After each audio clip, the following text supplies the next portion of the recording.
ಹೇಗಿದ್ದೀರಾ? ನಾನಂತೂ ಸದ್ಯದ ಮಟ್ಟಿಗೆ ಸ್ವಲ್ಪ ಮಟ್ಟಿಗೆ ಆರಾಮಾಗಿದ್ದೀನಿ. ನೀವು ಕೂಡ ತುಂಬ ಚೆನ್ನಾಗಿದ್ದೀರಾ ಅಂತ ಅನ್ಕೋತೀನಿ. ಸೊ ಈಗ ನಾನು ಒಂದು ಸಣ್ಣ ಸ್ಟೋರಿನ ನಿಮ್ಮ ಜೊತೆ ಶೇರ್ ಮಾಡ್ಕೋಬೇಕು ಅಂತ ಇದ್ದೀನಿ. ಈಗ ನಾಳೆ ಯುಗಾದಿ ಹಬ್ಬ, ಇವತ್ತು ನಮಗೆ ಅಮಾವಾಸ್ಯೆ ಶನಿವಾರ. ಸೊ ಇವತ್ತಿನ ದಿನ ನಾವು ಒಂದು ಬೀದಿ ನಾಯಿಗೆ ರೊಟ್ಟಿನೋ ಚಪಾತಿನೋ ಏನೋ ಒಂದು ಹಾಕೋದ್ರಿಂದ ನಮಗೆ ತುಂಬಾ ಒಳ್ಳೆಯದಾಗುತ್ತೆ. ಜೊತೆಗೆ ನಮ್ಮ ಮನೆಯಲ್ಲಿ ನೆಮ್ಮದಿ, ಸುಖ, ಶಾಂತಿ ಎಲ್ಲನೂ ಕೂಡ ದುಪ್ಪಟ್ಟಾಗುತ್ತೆ ಅಂತ ನಾನು ಕೇಳ್ಪಟ್ಟೆ. ಸೊ ಇದರಿಂದ ನಾನು ಕೂಡ ಈಗ ಸದ್ಯಕ್ಕೆ ರೊಟ್ಟಿ ಮಾಡೋಕ್ಕಾಗಲಿಲ್ಲ, ಅದಕ್ಕಾಗಿ ನಾನು ಚಪಾತಿನ ರೆಡಿ ಮಾಡ್ತಾಯಿದ್ದೀನಿ. ನಮ್ಮ ಮನೆ ಹತ್ರ ಒಂದು 3 ಬೀದಿ ನಾಯಿಗಳಿದೆ, ಅದಕ್ಕೆ ಹಾಕೋಣ ಅಂದ್ಬಿಟ್ಟು. ಸೊ ಇದು ಒಂದು ಸಣ್ಣ ಸ್ಟೋರಿನ ನಾನು ನಿಮ್ಮ ಜೊತೆ ಶೇರ್ ಮಾಡ್ಕೋಬೇಕು ಅಂತ ಇದ್ದೀನಿ. ಸುಮಾರು ಒಂದು ಹಳೆ ಕಾಲದಲ್ಲಿ, ತುಂಬ ವರ್ಷದ ಹಿಂದೆ, ಒಂದು ಬೀದಿ ನಾಯಿ ಒಂದು ಊರನ್ನ ಬಿಟ್ಟು ಹೋಗ್ಬಿಡುತ್ತಂತೆ. ಯಾಕೆ ಅಂದರೆ ಅಲ್ಲಿ ಯಾರೋ ಅದಕ್ಕೆ ಊಟ ಹಾಕೋದು, ರೊಟ್ಟಿ ಚಪಾತಿ ಈ ಥರ ಏನೂ ಹಾಕೋದಿಲ್ಲ.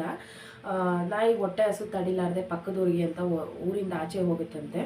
ಅಲ್ಲಿ ಋಷಿ ಮುನಿಗಳು ಕೇಳ್ತಾರಂತೆ, ಯಾಕೆ ನೀನು ಊರಿಂದ ಆಚೆ ಬಂದಿದ್ಯಾ, ಅಲ್ಲೇ ನೀನು ಆರಾಮಾಗಿರ್ಬೋದಿತ್ತಲ್ವ ಅಂತ ಕೇಳ್ತಾರಂತೆ. ಆಗ ಆ ನಾಯಿ ಏನು ಮಾಡುತ್ತೆ, ನನಗೆ ಹಿಂಗೆ ಯಾರೂ ರೊಟ್ಟಿ ಊಟ ಹಾಕೋದು ಆ ಥರ ಎಲ್ಲ ಏನೂ ಮಾಡಿಲ್ಲ, ನನಗೆ ಅದಕ್ಕೆ ಊರೇ ಬಿಟ್ಟು ಬಂದುಬಿಟ್ಟಿದ್ದೀನಿ, ನನಗೆ ಬೇಜಾರಾಗ್ಬಿಟ್ಟಿದೆ ಅಂತ ಹೇಳುತ್ತಂತೆ.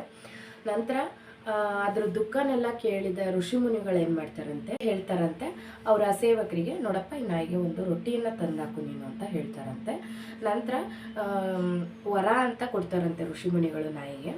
ಏನಂದರೆ, ಯುಗಾದಿ ಹಬ್ಬದ ಹಿಂದಿನ ದಿನ ಅಮಾವಾಸ್ಯೆ ದಿನ ನಿನಗೆ ಎಲ್ಲರೂ ಹೊಟ್ಟೆ ತುಂಬ ಊಟ ಹಾಕೋ ಥರ ನಾನು ವರ ಕೊಡ್ತಾ ಇದ್ದೀನಿ ಅಂತ ಹೇಳಿಬಿಟ್ಟು ಕಳಿಸ್ತಾರಂತೆ.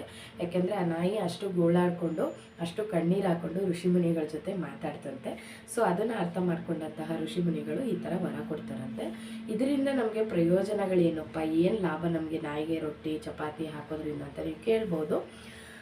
ಏನು ಪ್ರಯೋಜನ ಅಂದರೆ, ನಮಗೆ ನಮ್ಮ ಮನೆಯಲ್ಲಿ ಅದೇ ಹೇಳದ್ನಲ್ಲ, ಶಾಂತಿ ನೆಮ್ಮದಿ ಎಲ್ಲ ನೆಲೆ ಆಗುತ್ತೆ, ಐಶ್ವರ್ಯ ವೃದ್ಧಿ ಆಗುತ್ತೆ, ಆರೋಗ್ಯ ಆಯಸ್ಸು ಚೆನ್ನಾಗಾಗುತ್ತೆ. ಮತ್ತು ಇನ್ನೊಂದೇನೆಂದರೆ, ನಾಯಿಗೆ ಹಾಕೋದ್ರಿಂದ ನಮ್ಮ ಪೂರ್ವಿಕರು ಏನಿರ್ತಾರೆ ಅವ್ರಿಗೆ ಆಗ್ತಷ್ಟೇ ತೃಪ್ತಿ ಪಡುತ್ತಂತೆ ನಾಯಿ.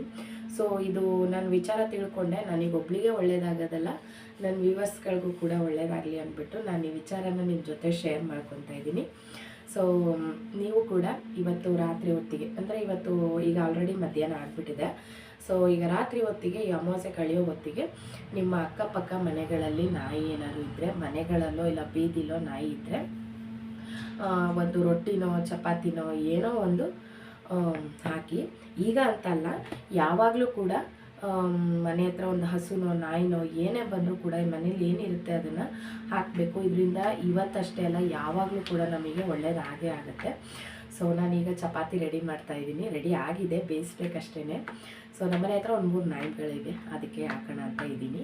ಸೊ ಎಲ್ಲರೂ ಯುಗಾದಿ ಹಬ್ಬ ಸೆಲೆಬ್ರೇಷನ್ ಮಾಡೋ ಇದರಲ್ಲಿರ್ತೀರ, ಶಾಪಿಂಗು ಅದು ಇದು ಮನೆ ಕೆಲಸ ಅಂತ, ಅದ್ರ ಮಧ್ಯೆ ನಾನು ಡಿಸ್ಟರ್ಬ್ ಮಾಡಿದೆ. ಸೊ ಈ ವಿಡಿಯೋನ ನೋಡಿದವರು ಯಾರು ಕೂಡ ಮಿಸ್ ಮಾಡ್ಕೋಬೇಡಿ. ನಾಯಿಗೆ ಒಂದು ರೊಟ್ಟಿನೋ ಚಪಾತಿನೋ ಹಾಕಿ ಅಂತ ಹೇಳ್ತಾ ಈ ವಿಡಿಯೋನ ನಾನು ಇಲ್ಲಿಗೆ ಎಂಡ್ ಮಾಡ್ತಾಯಿದ್ದೀನಿ. ಸೊ ಬಾಯ್ ಎಲ್ಲರಿಗೂ.